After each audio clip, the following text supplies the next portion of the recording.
L'ambassadeur, représentant permanent du Royaume auprès de l'Union africaine et de la Commission économique des Nations unies pour l'Afrique, Mohamed El Arouchi, a souligné aujourd'hui, mercredi à Addis Abeba, que l'action humanitaire du Maroc en Afrique est un pilier fondamental de sa politique africaine. Le diplomate marocain, qui s'exprimait lors d'une réunion du Conseil de paix et de sécurité de l'Union africaine consacrée à la situation humanitaire sur le continent, a rappelé que la solidarité efficace qui a guidé l'action humanitaire du Royaume depuis son indépendance, s'est traduite au cours de la pandémie de Covid-19, à travers la fourniture d'une aide médicale dans le cadre de la coopération entre les pays du Sud. M. Arouchi, qui dirige la délégation marocaine à cette rencontre qui se tient à l'horizon du sommet humanitaire extraordinaire de Malabo, prévu fin mai 2022, a ajouté que le Royaume a mobilisé 12 hôpitaux de campagne dans le cadre d'opérations de maintien de la paix des Nations Unies, en plus de l'acheminement de l'aide humanitaire.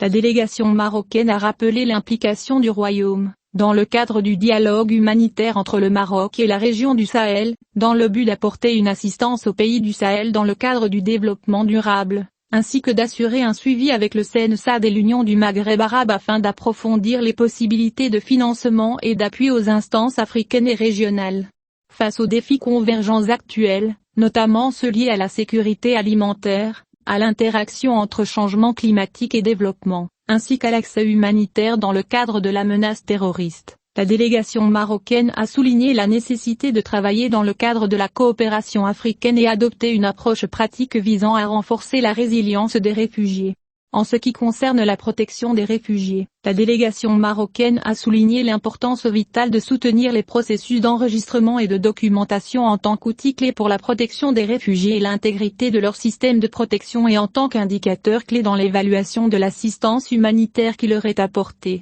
À cet égard, le Maroc a rappelé la responsabilité première des pays d'accueil dans ce processus d'enregistrement, nécessaire pour éviter toute exploitation des réfugiés, notamment le recrutement d'enfants dans les milices armées. La délégation marocaine a également soulevé la question du détournement de l'aide humanitaire, appelant à explorer les voies et moyens d'éviter de tels détournements. Dans le même contexte, la délégation marocaine a attiré l'attention du Conseil de paix et de sécurité de l'Union africaine sur l'importance de lutter contre la délégation des pouvoirs des pays hôtes, notamment judiciaires, à des entités qui n'ont pas le statut de État.